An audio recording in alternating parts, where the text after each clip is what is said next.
Andhra Pradesh Madiga reservation పోరాట సమితి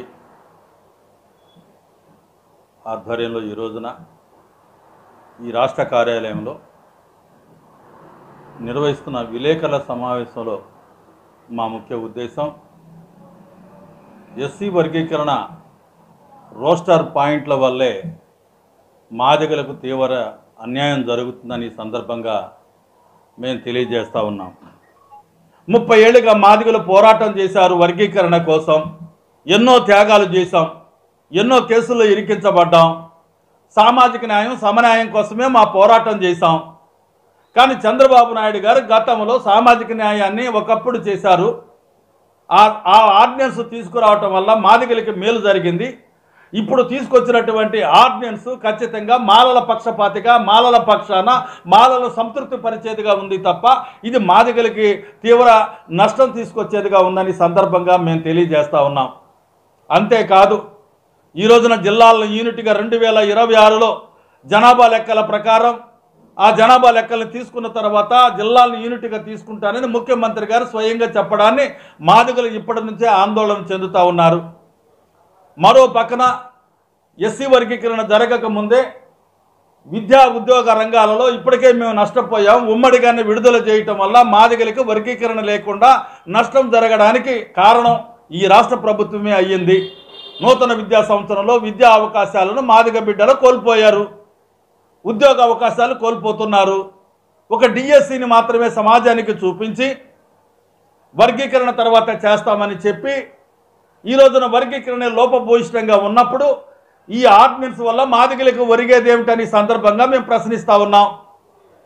అంతేకాదు ఈ రోజున ఎస్సీ కార్పొరేషన్ నిధులు ఉన్నాయి, సాంఘిక సంక్షేమ శాఖ. ఈ సాంఘిక సంక్షేమ శాఖలో ఉన్నటువంటి ఎస్సీ కార్పొరేషన్ లోన్లు ఏవైతే ఉన్నాయో ఆ పథకాలన్నీ కూడాను ఉమ్మడిగానే రిలీజ్ చేస్తూ ఉన్నారు. మరి గతంలో చంద్రబాబు నాయుడు గారు ముఖ్యమంత్రిగా ఉన్నప్పుడు జీవో నెంబర్ 25ని ఆ రోజుల్లో వర్గీకరణ ప్రధానంగా తీసుకొని ఆ రోజున సోషల్ వెల్ఫేర్ మినిస్టర్గా ఉన్నటువంటి రావెల కిషోర్ గారు అప్పుడు ఉన్నటువంటి ఆ మంత్రి ఆధ్వర్యంలో వర్గీకరణ జీవో తీసుకొచ్చారు సంక్షేమ రంగాల్లో. మరి ఈ రోజున ఆ జీవోని పక్కన పెట్టి, అంటే సంక్షేమ రంగాల్లో 25వ నెంబర్ జీవోని పక్కన పెట్టి వర్గీకరణ జీవోని ఇప్పుడు ఉమ్మడిగా రిలీజ్ చేస్తూ ఉంటుంటే, విడుదల చేస్తూ ఉంటుంటే మరి చైర్మన్లు ఎందుకు పెట్టినట్లు, మాదిగ కార్పొరేషన్ ఎందుకు ఇచ్చినట్లు? మరి మాదిగ కార్పొరేషన్ ఏర్పాటు చేసి చైర్మన్లు నియమించి ఇప్పుడు ఉమ్మడిగా రిలీజ్ చేస్తే వాళ్ళని ఆట వస్తువులుగా చూస్తున్నట్లా, అట్టబొమ్మలుగా చూస్తున్నట్లా మాదిగలకి ఏ సంకేతం పంపదలుచుకున్నారు ముఖ్యమంత్రి గారని ఈ సందర్భంగా మేము అడుగుతూ ఉన్నాం. కాబట్టి సంక్షేమ రంగాల్లో ఈ రోజున మీరు విడుదల చేస్తున్నటువంటి నిధులు ఏదైతే ఉన్నాయో ఉమ్మడిగా వెళ్ళటం వలన గతంలో ఏ మాదిరిగా అయితే మరి మాల సోదరులకి లబ్ధి చేకూరిందో ఇప్పుడు కూడా మాల సోదరులకి లబ్ధి చేకూరే విధంగానే ఉన్నాయి మీ ప్రయత్నాలు. అంటే మా పోరాటం చేసింది వర్గీకరణ కోసమైతే మా పోరాటం వల్ల మళ్ళీ తిరిగి మాలలకే మీరు అభివృద్ధి చేకూర్చేదిగా, సంతోషపరిచేదిగా ఉంటే ఈ వర్గీకరణ మీరు ఎందుకు చేసినట్లని మేము ఈ సందర్భంగా అడుగుతూ ఉన్నాం. కాబట్టి మందాకృష్ణ వర్గీకరణ కోసం ఆయన త్యాగజీవని, ఆయన మాదిగల ఐకాన్ అని, పద్మశ్రీ అని అనేక రకాల బిరుదులతో ఆయన మాన్యశ్రీ అని కూడా పిలుస్తూ ఉన్నారు. మరి అలాంటి మాన్యశ్రీ ఎక్కడికి పోయాడని అడుగుతూ ఉన్నాం ఈ సందర్భంగా మేము. అంటే ఇప్పుడు ఆర్డినెన్స్ వచ్చిన తర్వాత ఇన్ని లోపాలతో కూడిన తర్వాత మందాకృష్ణ గొంతెత్తకపోవడంలో ఆంతర్యం ఏంటని ఈ సందర్భంగా మేము అడుగుతూ ఉన్నాం.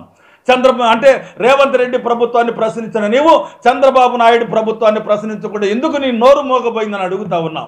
ఏం ప్యాకేజీ తీసుకోవటం వల్ల నీ నోరు మోగబోయిందని అడుగుతున్నాం. 30 ఏళ్ల మాదిగల శ్రమని, త్యాగాలని విస్మరించి ఈ రోజున పోరాట యోధుడిగా చెప్పుకున్న నువ్వు ఈ కీలక దశలో నువ్వు పక్కకు పోవటం అంటే మాదిగ జాతికి ద్రోహం చేయడమేనని ఈ సందర్భంగా మేము తెలియజేస్తూ ఉన్నాం.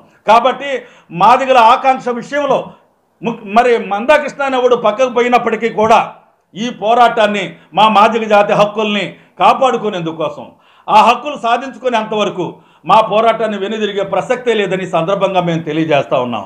అందుకోసమే ఈ నెల 23వ తేదీన ఒంగోలులో, అదేవిధంగా 26న నెల్లూరులో, ఈ నెల 30న కడపలో, మరి మే నెల 10వ తేదీన రాజమండ్రిలో, మే నెల 20న విశాఖపట్నంలో, మే నెల 30న అమరావతిలో మరి మాదిగ సంఘాలన్నింటినీ, మేధావులని, ఉద్యోగులని, మహిళలను అందరినీ కూడా ఈ కులం విషయంలో సామాజిక న్యాయం జరగడం కోసం అందరినీ ఒక వేదిక మీదకి తీసుకొచ్చి రౌండ్ టేబుల్ సమావేశాలు నిర్వహించి ఖచ్చితంగా మేము ఒక మంచి నిర్ణయానికి వస్తాం. ఈ లోపుగానే ముఖ్యమంత్రి నారా చంద్రబాబు నాయుడు గారు పునరాలోచించి, అంటే మేము ఆయనకి వ్యతిరేకంగా మాట్లాడట్లేదు, ఏ రాజకీయ పార్టీని మేము నిందించటం లేదు, మేము కోరుతున్నదల్లా ఒకటే, మాదిగలు 30 ఏళ్లుగా పోరాటాలు చేసి చంద్రబాబు నాయుడు గారే ఎస్సీ వర్గీకరణ గతంలో చేసింది ఆయనే, ఇప్పుడు చేస్తారని నమ్మింది కూడా మేమే, కాబట్టి మాకు సామాజిక న్యాయం చేయాలని చంద్రబాబు నాయుడు గారికి మేము విజ్ఞప్తి చేస్తూ ఉన్నాం. ఆ దశ దాటి మమ్మల్ని విస్మరిస్తే ఖచ్చితంగా ఈ మాదిగ సంఘాల రౌండ్ టేబుల్ సమావేశాల అనంతరం మరి మేము రాష్ట్ర ప్రభుత్వం మీద తాడో పేడో తేల్చుకోవటానికి, భవిష్యత్ కార్యాచరణ ప్రకటించడానికి, ఏబిసిడి లక్ష్య సాధన కోసం ఎన్ని ఇబ్బందులు ఎదురైనా సరే అన్ని ఉపకులాలను కూడా కలుపుకొని, అన్ని ప్రజాస్వామికవాదులు కూడా కలుపుకొని పెద్ద ఎత్తున భవిష్యత్ కార్యాచరణ కూడా ప్రకటిస్తామని ఈ సందర్భంగా నేను తెలియజేస్తూ, ఆ పరిస్థితి రాకముందే నారా చంద్రబాబు నాయుడు గారు ఆర్డినెన్స్ నుంచి చట్టం చేసేలోపు పునరాలోచించి మాదిగ ఉపకులాలకు సామాజిక న్యాయం చేయాలని ఈ సందర్భంగా మేము విజ్ఞప్తి చేస్తున్నాం, డిమాండ్ చేస్తూ ఉన్నాం.